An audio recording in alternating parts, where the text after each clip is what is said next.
Botafogo, vou repetir, eu estava achando que, sei lá, era um samba de uma nota só no ano passado, mas pelo menos nessa primeira aparição, parte mais casca-grossa do campeonato, foi bem.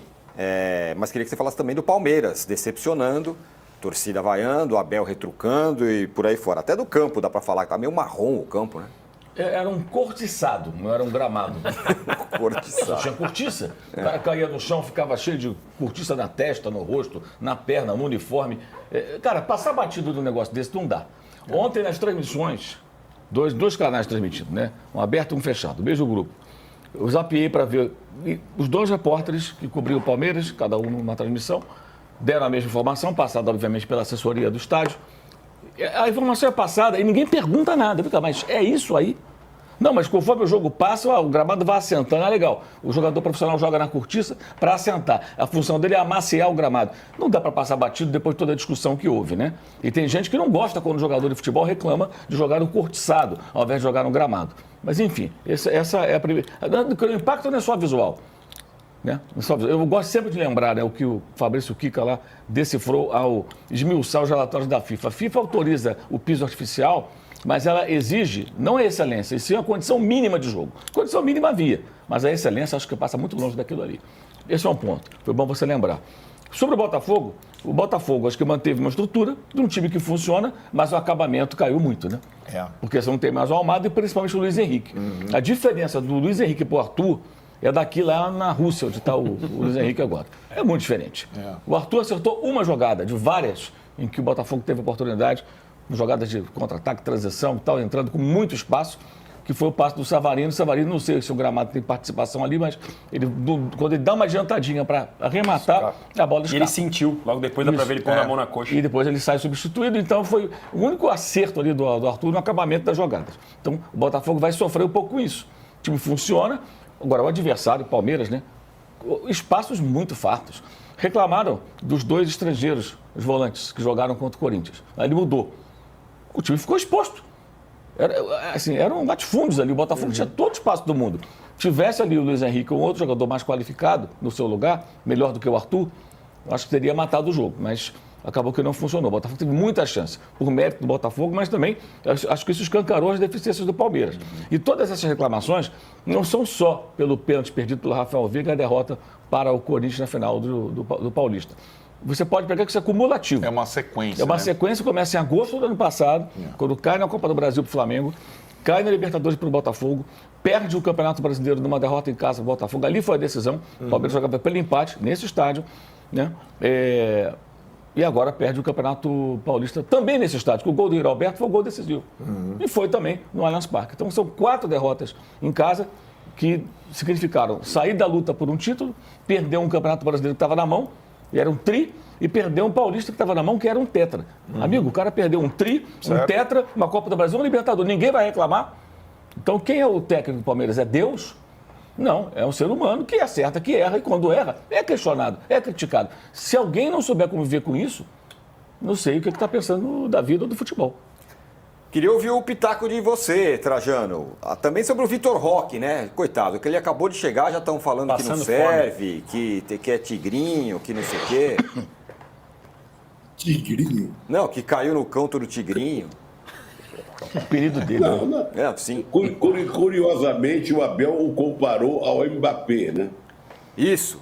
Ele gosta de fazer comparações fora do âmbito dele, né? Vocês viram aquele rapaz? No início ele falou, aquele rapaz que jogou pelo Real Madrid, nas 7 primeiras partidas, não fez bola, não fez. Ele usou a expressão portuguesa, né? Não fez bola. Eu não sei, o que eu acho meio estranho, ele pode até vir a ser talvez até seja, porque é jovem, é forte, e já teve boas atuações aqui no Brasil, lá fora nem tanto, que o Abel encontra, tem uma maneira da bola chegar nele e ele ser mais útil. E o cara vai ver o Paulinho aí, ele e o Paulinho pode ser uma dupla interessante. Mas o que é curioso é que ele é o jogador mais caro da história do futebol brasileiro. Assim como o Vini Júnior é o melhor jogador do mundo. Aí e no Real Madrid joga muito bem, tem o esquema do Ancelotti mais para ele, se sente mais à vontade, com o Rodrigo e tal. Mas quando a gente vê os dois em ação, o Vini pela seleção brasileira e o Roque Júnior, o Vitor Roque, pelo Palmeiras, ainda é muito recente para chegar a um julgamento mais preciso, aí a gente fica com a pulga atrás da orelha. Porque nós temos o melhor jogador do mundo e o jogador mais caro da história do futebol brasileiro. E ficamos na expectativa que alguma coisa aconteça no território brasileiro. O Vini Júnior lá fora joga para chuchu, merece o título do melhor jogador do mundo. Agora, não sei, o Palmeiras, ele pode ser. O Abel não sabe perder, né? Aquele mau perdedor. Ele continua querendo ensinar jornalismo para os repórteres. Na hora que o repórter faz uma pergunta pertinente, ele se irrita, ele quer só ser bajulado, ele não permite ser criticado. Olha, o Mauro fez a relação aí desde agosto do ano passado, que o Palmeiras perde.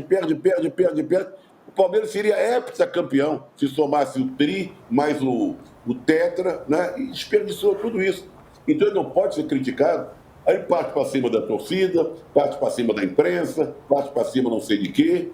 Ele quer caber uma coisa, ele é competente, fez um trabalho, talvez seja o técnico mais vitorioso da história do Palmeiras, mas é intragável.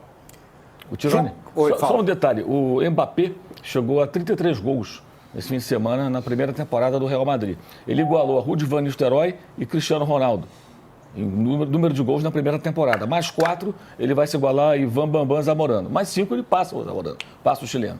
Então, se a régua é o Mbappé, coitado do Vitor Roque. Guardar as proporções, né? Pegar o Palmeiras, os números do Palmeiras, né? Outro detalhe, saiu o Vitor Roque e o Betis arrancou. Isso, virou para cima do Sevilha ontem. Agora o Antony Ganhou tá o clássico, lá, né? o Antony está brilhando, ganhou o clássico, são 5 vitórias seguidas do Betis. O Betis só ganha no Campeonato Espanhol, vive uma euforia completa. Lá não deixou saudade, não. Deixou saudade. Então, só para também esse detalhe envolvendo o Vitor Roque, o time dele na Espanha agora vive uma fase muito boa, depois que ele saiu. Deixa o Juca complementar, só duas coisas. Eu falei Tigrinho porque o apelido do Vitor Roque é Tigrinho, mas agora a brincadeira que estão fazendo na internet é que ele caiu no conto do Tigrinho, que é o tal do jogo do Tigrinho, que é tão polêmico e tudo mais.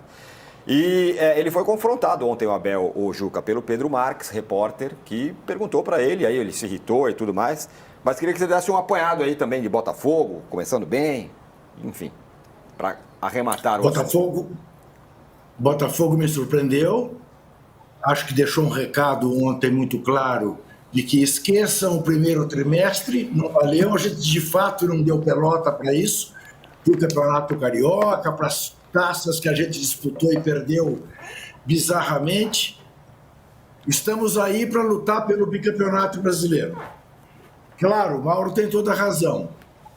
As substituições feitas em relação aos jogadores que o Botafogo perdeu estão muito aquém dos dois que foram embora. Mas, de qualquer jeito, um time que vai jogar no Curtição, vocês viram aquela cena das pernas do Vitor Roque. Aliás, parabéns, Trajano, você comete a mesma confusão que eu. Eu viro e mexe, quero falar Vitor Roque, falo Roque Júnior. É inevitável, é inevitável. A gente está acostumado a ver grama no rosto, no cabelo, no braço. Agora é cortiça. Viva o mundo moderno. Mas, enfim, o Botafogo foi, para mim, de todas as equipes, a surpresa mais agradável. E o Abel Ferreira descobriu um negócio extraordinário. Ele vira-se para o repórter e diz: é a sua opinião.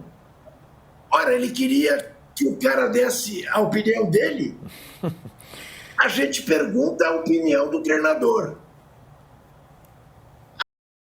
Se quer saber mais sobre o mundo no futebol, se inscreva no canal Bastidores da Bola.